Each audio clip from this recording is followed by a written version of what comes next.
1 out of every 13 Americans has already been infected with the coronavirus. And on average, 3,000 people die from the virus every day. Those grim statistics were somewhat overshadowed today by a sudden reversal from Governor Gavin Newsom. A shot in the arm, as it were, for beleaguered businesses, while health officials urge caution. NBC4's Robert Kovacik is live in the newsroom now with a look at some of the restrictions lifted. Robert? And Chuck, with all of that said, you may be wondering, why are we doing this? Well, it's all about the numbers, and officials are convinced they will continue in a downward trend. Today's numbers do bolster that belief. Consider on January 8th that there were more than 15,000 daily cases. On this single day, just over 6,600. The big focus, declining hospitalizations. And so, ready or not, Southern California is reopening with the warning, as you just mentioned, Chuck, proceed with caution.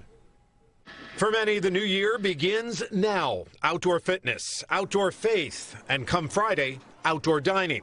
That's because California hospitals and ICUs are becoming less crowded. We feel confident that the restrictions that are in place will help us continue recovery, but only if everyone adheres to the restrictions that are in place.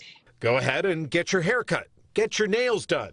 But remember, we remain in the most severe purple tier.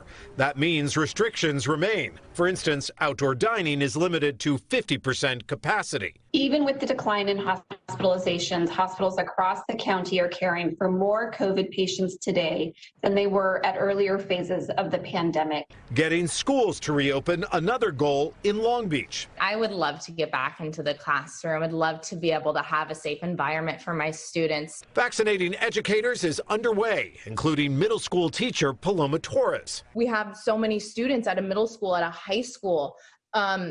I think that it is going to take a long time for things to feel safer, but this is going to be, I think, a good first start. But this start to the new year begins with new strains of a more contagious COVID and a familiar fear. We do have to worry about increases in cases and another surge.